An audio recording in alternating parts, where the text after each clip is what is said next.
So for our third tutorial, what we'll go over is giving and receiving recommendations and endorsements. So basically what this is, for endorsements, you can locate certain skills that other people have that you are familiar with because you've seen them utilize these skills, and you can endorse them saying, they are good at what they say they are good at. Another thing is you can give a recommendation. If you've worked with this person somewhere before or interacted with this person while they were working, you can recommend them and talk about what they did good while they were working, etc. So I'll go ahead and do that now. What we'll do is we'll locate Kyra's profile and we'll recommend her and we'll endorse her. So if you go to her main page here and then you locate more, we can scroll down and we can recommend.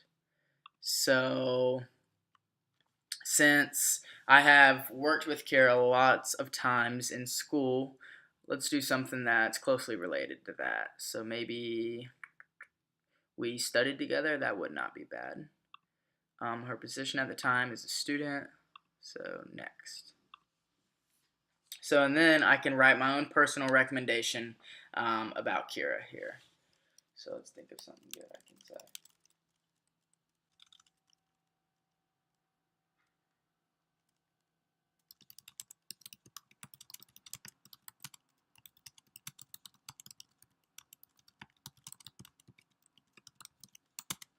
So I left Kyra a little personal recommendation here, and we'll go ahead and send that.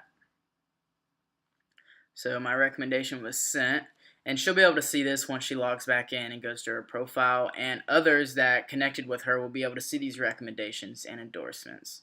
So for endorsements, I can go under her skills here, and for example, she's a computer science student and so am I, so I know she has written code in C programming. So let's go under here and let's endorse her for this. And is she good? Is she very good? Or is she highly skilled? We'll go with very good. So we are a year above, but we have worked together indirectly. And we can go ahead and submit this. So now what we'll do is we'll jump back over to Kyra's profile and show y'all what it looks like once you do get a recommendation or an endorsement.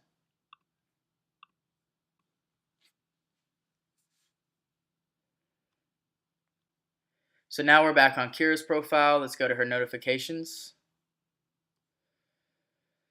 It's not what we're looking for.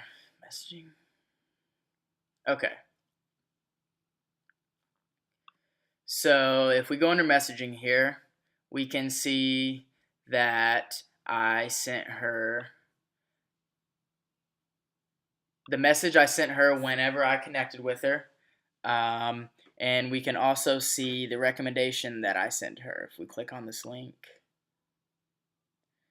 it'll bring up a little tag showing the recommendation, what it says, and you can either dismiss it, you can ask for a revision, or you can add it to profile. For now, we'll go ahead and add this to profile. All right, no longer any pending recommendations. So let's go back to her profile.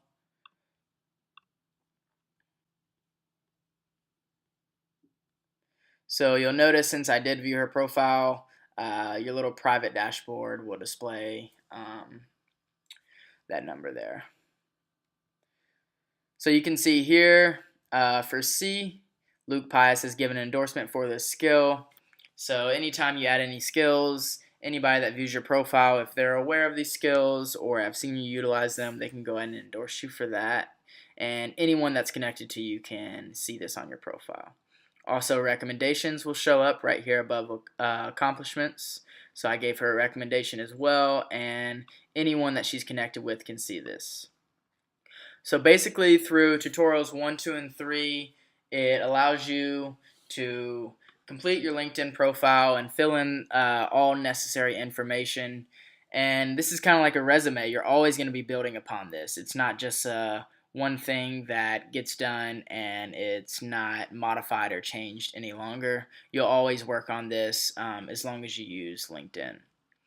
So for our second tutorial, we went in and talked about how you contact and connect with people, building connections and building your network tree. And then for the last tutorial, we talked about endorsements and recommendations. So we feel this is a good rundown for LinkedIn. There's a ton more features that are included in LinkedIn, especially when you get the paid for monthly packages. This is just the free basic package. So this is the end of building my profile and end of our tutorials. We hope you enjoyed.